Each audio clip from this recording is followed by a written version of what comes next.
Assalamualaikum warahmatullahi wabarakatuh. Salam sehat untuk kita semua. Yang saya hormati Bapak dan Ibu dosen pembimbing mata kuliah Metode Penyuluhan Pertanian dan teman-teman cetak diatama yang saya banggakan. Sebelumnya, marilah kita panjatkan puji syukur kita kehadirat Tuhan Yang Maha Esa karena telah memberikan rahmat dan dayanya kepada kita sehingga masih bisa mengikuti perkuliahan di masa pandemi ini dalam keadaan sehat walafiat, dan semoga senantiasa kita mendapatkan syafaat dari Nabi Muhammad SAW. Baik, sebelumnya perkenalkan, saya Maraatus Solika, IREM 0301190094. Di sini saya sebagai moderator yang akan memimpin jalannya presentasi dari kelompok 6 tentang penentuan metode penyuluhan pertanian. Nah, sebelumnya karena tak kenal maka tak sayang, maka saya sebagai moderator akan memperkenalkan anggota atau teman-teman saya di kelompok. Assalamualaikum warahmatullahi wabarakatuh. Perkenalkan, nama saya Tasya Agustin, NIREM 0301190103, Prodi Penyuluhan Pertanian Berkelanjutan semester 4. Assalamualaikum warahmatullahi wabarakatuh. Perkenalkan, saya Bayu Dwi Cahyo, NIREM 0301190080. Kami dari semester 4, Prodi Penyuluhan Pertanian Berkelanjutan. Perkenalkan, nama saya Ahmad Yusuf, IREM 0301190073.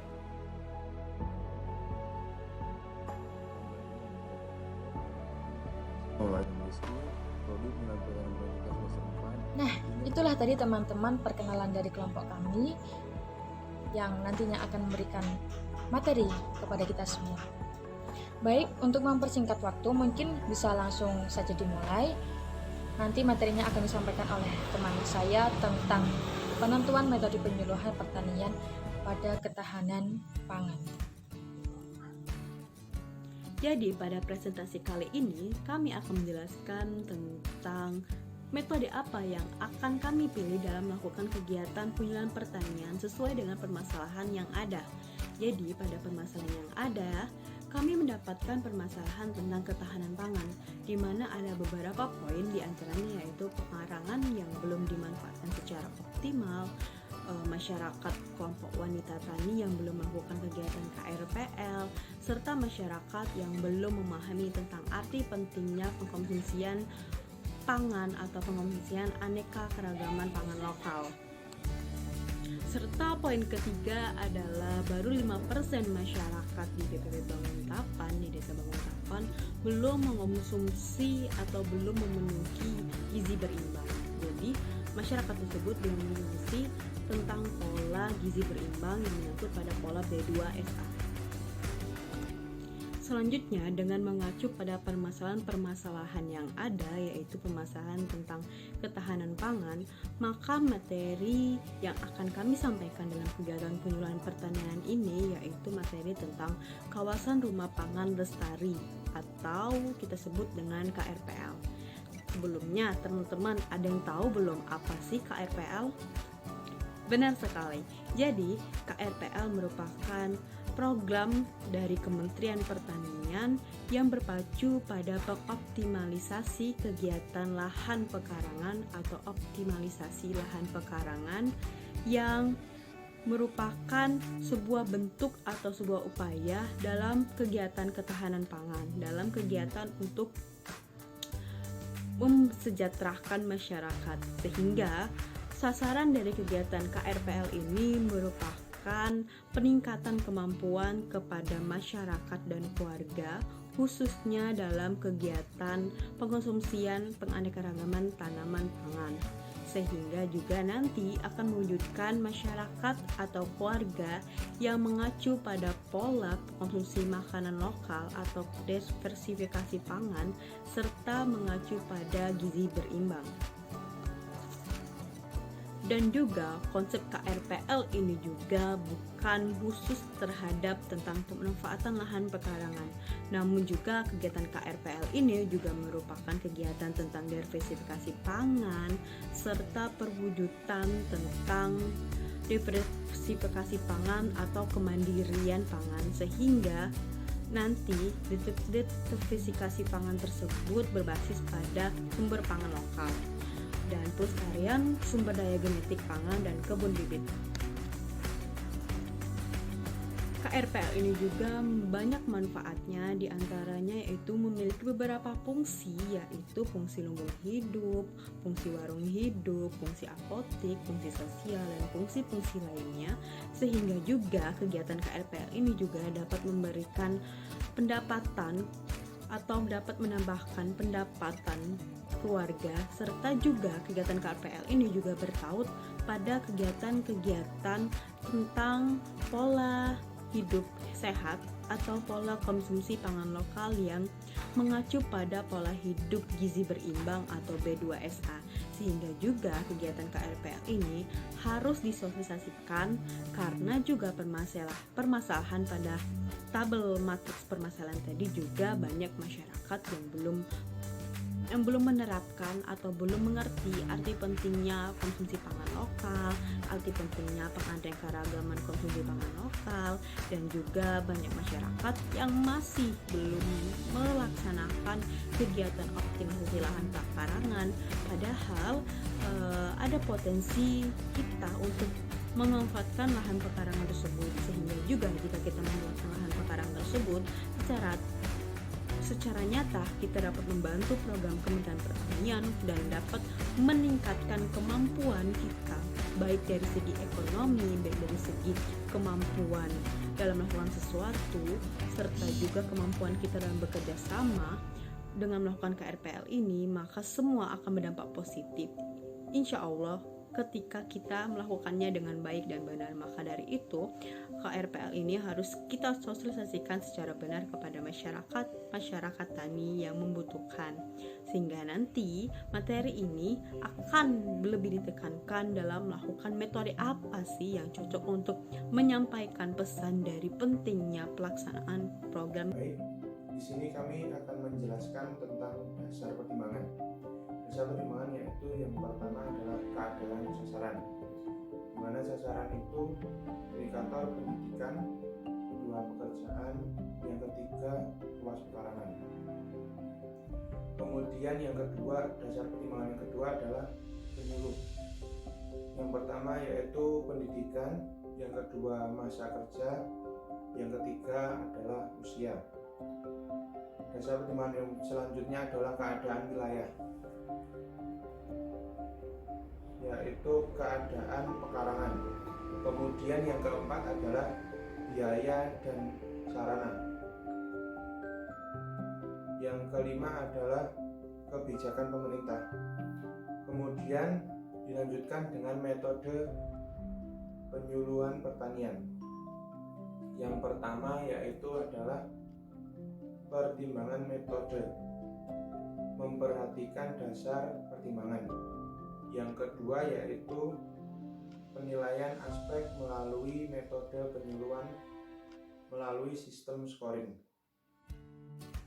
Kemudian berdasarkan penilaian skor, maka ditetapkan sebuah metode dalam penyuluhan pertanian. Nah, pada metode yang ditetapkan kali ini untuk penyampaian materi KRPL, yaitu adalah metode ceramah yang dilanjutkan dengan metode demonstrasi cara. Kemudian pengertian metode ceramah yaitu merupakan salah satu metode yang dilakukan di dalam dunia penyuluhan pertanian yang bersifat langsung dari tutur kata dari penyuluh menuju ke sumber informasi atau sasaran yaitu petani. Adapun pesan yang disampaikan bisa berupa cara, informasi, penjelasan atau uraian tentang materi yang akan disampaikan. Kemudian tujuan dari metode ceramah yaitu menyampaikan materi pembelajaran yang bersifat informasi, yaitu konsep, pengertian, prinsip-prinsip yang banyak dan luas serta hasil penemuan-penemuan terbaru yang belum terpublikasikan ke khalayak umum. Adapun tahapan dalam metode ceramah ini ada 4 tahapan. Yang pertama yaitu persiapan, pelaksanaan, penyajian materi, serta pengakhiran. Kemudian Kemudian metode ceramah tersebut akan semakin efektif ketika dikombinasikan dengan metode lainnya. Nah, pada materi kali ini metode yang menjadi kombinasi atau lanjutan adalah metode cara, demonstrasi cara, yaitu DEMCAR. Nah, DEMCAR merupakan salah satu metode penyuluhan yang dianggap paling efektif dalam dunia penyuluhan karena pada metode kali ini penyuluh menghadirkan secara langsung bukti fisik materi yang akan disampaikan. Adapun DEMCAR disebut paling efektif karena menggunakan semua indera manusia untuk menangkap materi, mulai dari indera pengecap, indera pencium, indera peraba, indera pendengaran, bahkan indera penglihatan. Saya akan melanjutkan pembahasan analisis aktivitas KRPL dalam ketahanan pangan untuk peningkatan gizi dalam kondisi pangan lokal, yaitu analisis aktivitasnya untuk menyajikan dan menyampaikan informasi dari penyuluh kepada petani. Sasaran maka informasi yang disajikan haruslah tepat di mana informasi yang dibutuhkan dan informasi yang diinginkan petani. Contoh-contohnya yaitu secara ekonomis menguntungkan, secara teknis memungkinkan dapat dilaksanakan, secara sosial fisiologi dapat diterima sesuai dengan norma dan nilai-nilai yang ada di masyarakat, yaitu sesuai atau sejalan dengan kebijaksanaan pemerintah. Metode yang dipilih bergantung pada masalah yang didiskusikan dan seberapa jauh pengetahuan kelompok tentang masalah tersebut. Karena keterbatasan informasi, maka mengundang penyuluh setempat untuk mendatangkan seorang ahli dan berbicara tentang masalah yang sedang dihadapi petani dan butuh pemecahan. Hal tersebut sama halnya dengan pelaksanaan kegiatan KRPL yang dibutuhkan oleh petani. Dan apa saja aspek yang nantinya akan kami nilai? Ya, untuk aspeknya itu terdiri dari sasaran, penyuluh, keadaan wilayah, biaya dan sarana, kebijakan, serta materinya. Nah, lalu metode yang kita pilih, yang metode perencanaan yang kita pilih, itu ada ceramah, demonstrasi cara, bimbingan teknis, dan studi banding, di mana masing-masing metode telah kami beri nilai sesuai dengan aspek yang dinilai. Nah, berdasarkan hasil penilaian didapatkan bahwa untuk ceramah dan demonstrasi cara itu mendapatkan skor yang paling banyak, dan untuk peringkat nomor 1 itu ada di demonstrasi cara, kemudian peringkat 2 ada di ceramah, kemudian peringkat 3 ada di bimbingan teknis, dan peringkat 4 di studi banding.